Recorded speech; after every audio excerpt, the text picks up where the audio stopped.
is saying that let the people that have ear hear what the Spirit is saying, and let the people that knows have the eyes to see what the Spirit is showing to us, because we are in a time that God and His people will never keep quiet. So as a prophet of God, I will continue to blow the trumpet or the local flute as God has given me the grace to blow.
People may not understand how instrument has a lot to do when it has to do with the things of the Spirit.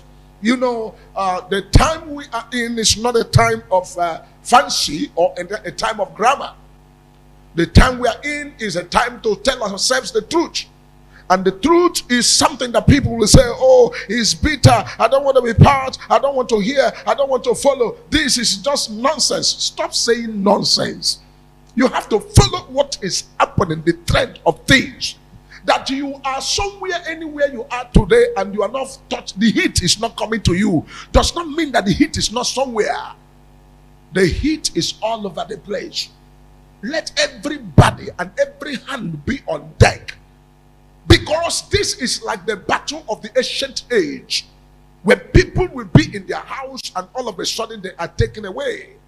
This is like the days of Noah, that Noah was busy telling the people to get ready because something is about to happen. And the people were saying to him, don't mind this man is nonsense. He's wasting our time. Don't listen to him. But the people all paid deaf ear. People that are supposed to stand like men. People that are supposed to be the ones to welcome their families in the boat. People that are supposed to be the ones to welcome their families in the ark of Noah. All of them were carried away. Little children that does not know anything, they're supposed to know and hear through their parents. We are confused. They were in the house because they are not yet grown. The elderly ones that were grown were busy playing politics. They were busy mocking. They were busy laughing at Noah. And Noah was sounding the news and said, people should quickly come, that the world is about to come to an end. And Noah was sounding the news and telling them, flood is coming to take over the place. And the people paid deaf ear. That was what consumed the people and their families. Had it been the people said, okay, little children, come and enter into the ark. My wife, my children, everybody enter into the ark. Then let us watch the event of things. Their children and their family would have been saved. So we are in a time that every child of God and every believer and whoever you are, wherever you are in the world, it is a time, that a high time, that we all must all put all hands on deck. Don't say it doesn't concern me. Don't say I am not from the north. Don't say I am not from the southeast. Don't say I'm not a Yoruba. Don't say I'm not an Hausa. Don't say I am this, I am that. Including even the Fulanis, the genuine ones among them, the people that are not involved in these things happening, they are also being consumed. Because you cannot tell me that in the Fulanis there are not of them that know the things that are bad and things that are good. There are so many of them. But look at it now, their names and everybody's name is rubbed to the mud. Because nobody is talking. Because nobody has stood to the challenge. Nobody has stood and said no to what we are seeing. As a prophet, I will not keep quiet. I will make sure that I preach the truth. Because I know the truth is bitter in the ears of those that hate the truth. But at the end of it all, the truth is what will set us free. That's why Jesus said, and you shall know the truth. And the truth you know will set you free. We are in a time that is not a time to sleep. People that are sleeping should wake up from their slumber. I said this thing yesterday. I said some people are sleeping in the Astor Rock right there, and they're waking them. Wake up! They are still sleeping. Stop sleeping in Astor Rock. Stop sleeping in the government house. Stop sleeping on the street. Stop sleeping in the post that is given to you. Stop sleeping in the position you find yourself. Stop sleeping, because the sleep is already out of the eyes. Is it not better we awake and get things fixed than to be sleeping and get consumed? This is not the will of God. This is not the original plan that God has for all of us. This is the orchestration of the devil and his cohorts. This is the work from the pit of hell, because the people that are in position have refused to sit together and do the right thing. And when they refuse to sit together and do the right thing, it will now become the issue of now people trying to play games and play politics with everything that they see. In the realm of the spirit, the Lord has opened my eyes, and God said, it is not time for people to sleep. Whoever is sleeping, every man that is sleeping now needs to be awake. If you're awake, if you cannot pray, you can be able to ask God questions. If you cannot ask questions, you can be able to shout. If you cannot shout, you can be able to speak. If you cannot speak, you can be able to wake other people. Let every other person be awake, because we are very close to a time that God must solve this problem once and for all. The problem must be solved by God. It is not the problem that man can solve. It is the will of God, 100% will of God, that must come to pass. Not the will of man, not my will, not the will of any other person, but the will of God. And that will of God is what will define our destiny. The will of God is what will define our future. The will of God is what will define what our tomorrow is going to look like. But if you are the type that hates the will of God, I'm sorry, because the will of God will surely come to pass and nothing can stop it. The will of God will always prevail in every circumstances, in every situation. The will of God is the ultimate that will definitely come to pass. Whether you are happy with it or you are not happy, whether you like it or you don't like it, whether you support it or you don't support it, the will of God will surely come to pass. Because in this place we are like people that are completely in a bondage, completely chained down, completely locked up, and completely forgotten and abandoned. But God in heaven has not forgotten us. And that is why God is shouting, and God is telling us these things, and God is opening our eyes and saying, let the people go, let the people of God go. Everyone that is a meaningful Nigerian in this country, everyone that is a lover of truth and a lover of goodness, God is surely going to set everybody free. And the light of God will shine even in darkness, and no darkness will stop the light of God from shining. You know, darkness will always want to prevail. Darkness is part of the things that the enemy uses to make sure they prevail or to hinder the light of God from shining. But Jesus said something. He said, the light must shine. The light of God must shine. And no matter what the devil do, the light of God will always prevail. I want to tell you, child of God, we are in a time that is not a time of people to fold their hands. If you have folded your hands before and you have said it doesn't matter, it doesn't concern me, I don't care to know, I don't want to know, brother, sister, care to know. It doesn't matter, brother, sister, let it matter to you. I'm not concerned. Whether you are not concerned or you are concerned, let you be concerned. Because even the people that you think they are the people on the top are not getting it easy. Because they are the people suffering most. You see, common people in the street, if you like, you say anything. If you like, don't say anything. But the people there, they are the most concerned, whether for good or for bad. Anything that happens is on their head, not on my head. Whatever is happening is not on my head, it's not on you. It's on the head of the people on the top there. That the opportunity and the privilege and the position and everybody has given them the baton, and they are with the baton and they refuse to do nothing. God is the one that will hold them responsible. So that is why I am singing the song and I am blowing the trumpet and making sure that everybody will hear this trumpet.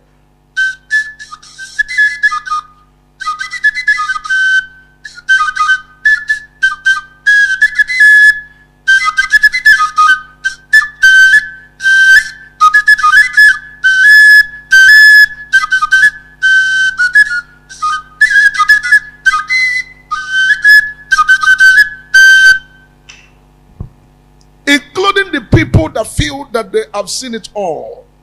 They are all crying now. This message and this sounding of the prophetic message has been coming from the day one. And God keep on saying that there is one thing that is needed to set everything free.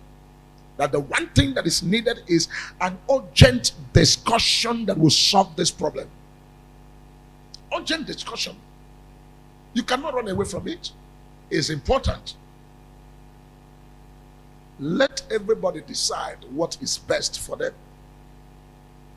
If you want to wear me clothes and I say I don't want clothes, will you force me to wear the clothes? No. If you want to give me a shoe, a golden shoe, and I say I don't want golden shoe, will you force me to wear golden shoe? No. If you said, okay, today I want to put a seat for you in your apartment or in your room or wherever you are, I want to air condition it, and I say no, will you force me? No. If it's okay, you are a beautiful man or a handsome woman, or a beautiful woman or a handsome man, and a man said you want to marry the person, and the person says I don't want to marry, will you force the person to get married? No. These are little questions. Sometimes it seems as if we are afraid of sitting down together. Let us not be afraid of sitting down together. Let us not be afraid of negotiation. Let us not be afraid of discussion. Let us not be afraid of a talk that will help us. The Bible himself, God Almighty, say, come, let us reason together. Come, let us reason together. Even though your sin is as black as charcoal, he said, I will make you white like snow. But you need to let us reason together. Let us think into these things. These things are like this, are like that. How do you think this will go? Let us reason together. Reasoning together will solve all this problem. And in reasoning together, whatever is said should be agreed. In reasoning together, whatever is discussed should be agreed, so that everybody can have peace. Whatever I know is best for me, I will do it for myself. Whatever is best for you, you do it for yourself. I think this is what they call democracy. Democracy is where people will now discuss their mind. Government of the people, by the people, and for the people. Not the government of the people, by other people, and for other people. It is government of the people, by the people, and for the people. Not government of the people, by other people, and for other people. That is what we are seeing here. Government of the people, by other people, and for other people. Can you imagine? It is supposed to be government of the people, for the people, and by the people. But when you put the people aside, and the government of the people is now by another people and for other people, that is where the problem is coming from. The people say, what we own, let us discuss it. What we have, let us see it together and reason together. It's not a problem. You see, as a prophet of God, God has given us positions. I know other prophet that will not talk what I'm saying or come into what I'm doing. I'm doing what I'm doing because in the prophetic, God has also given me leadership. And he has made me to be a leader and also a prophet of the nations. And also a prophet that will follow things. You know, sometimes when we were talking about the American election and I was trying to prophesy things that is happening in America, some of them will say, oh, what about your country? Go and prophesy to your country. Go and speak to your country. And this is a very shameful thing. That a prophet will be in the nation and the things are going off hand because nobody is listening. In the land of Israel, when the Israelites were faced with a lot of enemies, the person that was in power said, let us consult the man of God. And they went straight away to the man of God and they called the man of God, and the man of God appeared, and all of a sudden they say, man of God, what shall we do? And the man of God began to give them revelation. The king said, is there no prophet that we may inquire of him? And they told him, there's a prophet that poured water in the hand of Elijah, which is Elisha. Is also a prophet of God that can prophesy things. And they welcomed and called for Elisha. And Elisha came straight away and began to give them the message of things things that will happen, where the enemy is coming from, what is going to happen, the right steps to take, and the things to do. And immediately the king hearkened to the voice of Elisha. And hearkening to the voice of Elisha was what saved and salvaged the people and set the people free. The blood that is being poured on the ground only this month alone, blood that has been wasted only this month alone, is over enough to change a country. The people that died this month alone is over enough to be the people to correct things and be a blessing. And if we now fold our hands and say, oh, it doesn't matter, it doesn't concern me, it doesn't this, is it when everywhere is on complete fire? I say in the realm of the spirit, I see the sea open. And I see the sea, pythons and other kind of wild beasts coming out of the water. Most of the people you are seeing doing all these things are not human beings. They are demons from the pit of hell, from the Sahel, from the kingdom of darkness, just to maim and to destroy. But God in heaven will arrest that spirit. God in heaven will destroy what want to destroy us. God in heaven will take the sword of the spirit and stand for the salvation of the people, and stand for the deliverance of the people, and liberation of the people, and setting the people free, that the people may go and serve their God. Because we in Nigeria, we want to be free. We cannot be in bondage in the country we call our country. We cannot remain in bondage. We cannot talk. We cannot live happily. We cannot breathe in. We cannot walk on the road. Our people are crying. A lot of people are there crying every day by day. In fact, I don't know. Oh my God. Oh my God. Oh my God. Let God have mercy. Let the glory of God be seen, that the world may know that there is a God in heaven. There is a God in heaven that is more powerful. Oh my God. Oh my God. You cannot tell me you don't know what to do. Sometimes I look at the people and say, what shall we do? What shall we do? You don't know what to do. Until you are cut off, pin, then you know what to do. And tell me you don't know what to do. You know what to do. I know people that are hearing me very clear. They know, you know what to do. You are responsible to do the right thing that is needed by the people. Because it is called democracy, the government of the people, by the people, and for the people. But this, what I'm seeing, is government of the people, by other people, and for other people, which is completely unacceptable. Completely unacceptable. Unacceptable. The cry is too much. As a prophet, I cannot close my eyes. In the realm of the spirit, God is showing me things happening. Look at here. Look at here. Every minute, every second, I cannot rest. I begin to ask myself, God, should I run away from the country, or what will I do? God said, no. You have to sound the message. You have to sound it. You have to let them know, so that the people that peradventure that oppose themselves can make a U-turn, so that the light of God may shine and the people of God may have peace.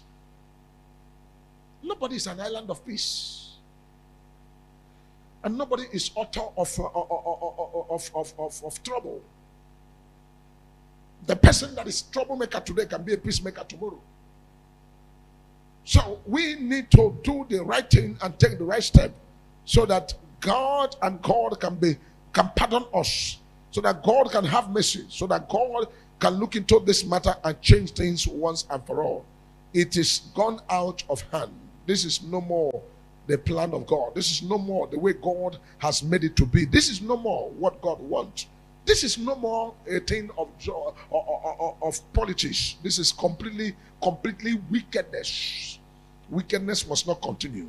We must all stand on our feet to speak out and to take actions and steps that must change things. Hypocrisy, people of hypocrisy should remove hypocrisy. People of politics should remove politics. People of tribalism should remove tribalism.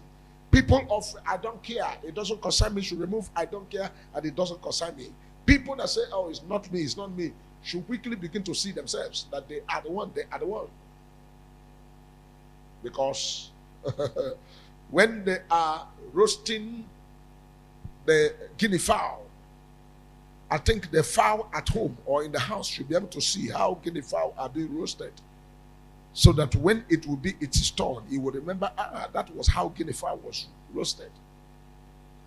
When we say, oh, something is happening in my neighbor's house, we should also put ourselves in that very position and see if it is in my own house, how will I see it and how will I welcome it?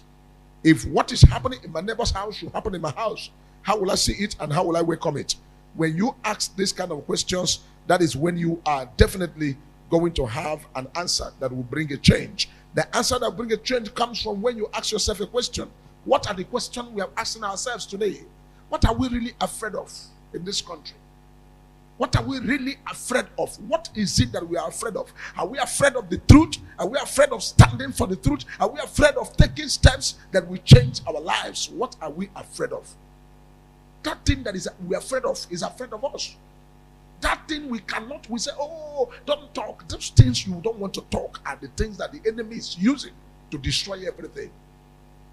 People that are given this opportunity, this thing is something that will speak forever. In 50 years to come, your name will be written that, oh, so time, this is what you did, and this is what we did. People like Ahmad Bello, people like Nnamdi Azikiwe, and people like Ojukwu and the rest of them, and all the people that have been before now, Awolowo and all the rest of them, Afanikoku and everybody like that, their names are there. We remember them whether for good or for bad, their names are there. And then what are we talking about? That this time around, we cannot do the right thing and put our name in a silver gold. May the Lord have mercy. I gave a shocking prophecy yesterday. I said the way that I'm seeing the thing that is happening in the realm of the spirit, I said nowhere is safe. Say Abuja, Lagos, Port Harcourt, anywhere you want to mention, nowhere is safe. And everybody must not march to the pit before we now make a U-turn. Everybody must not march to the pit before we make a U-turn. I believe that a word is enough for a wise man. A wise man will always seek for the way out, because the Bible said there is no way that anybody is approaching a difficulty that God has not made a way of escape. God always have a way of escape. But it's left for us. Are we ready to do the right thing? Are we ready to follow the way of escape that God has made? There is a way God has made. Something that will arrest the whole situation is already available. But we are shy of it. We don't want to go ahead. We don't want to speak it. You know, human beings are always afraid of change. But change is inevitable. Whether you like it or not, change will surely come. If change doesn't come today, it will come tomorrow. If change doesn't come in the morning, it will come in the evening. You must know that change is always ready to come, and change will always come. At every given time, every given minute, you will see the change coming. If you refuse to speak today, if you refuse to act today, if you refuse to take a step today, tomorrow you may regret your actions, that you did not take a step, and you are responsible for all the problems and everything that is happening to us. I pray that the name of God and God alone will continue to protect and preserve his children. I pray that God will not let the innocent people to be the lamb for sacrifice. God should not let the people that are innocent, that knew nothing about this, to be used for sacrifice on these things, because these things that is happening is very, very painful. It makes their hearts to bleed.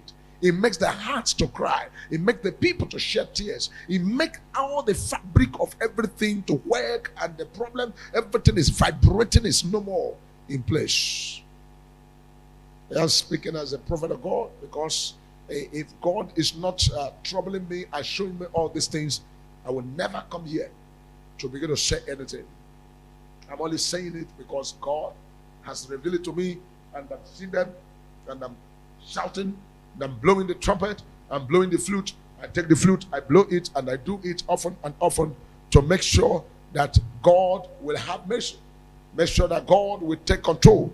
Making sure that God may pull us out of the miry clay. This is a valley, and this is a pit, and this is a place of dunghill. And my prayer is God to bring us out of the valley.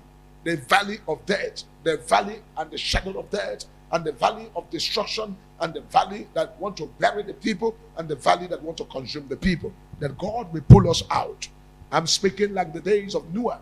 Noah was busy telling the people, do the right thing, come over to the ark. And the people say no. But when the rain started, the ark was already locked up.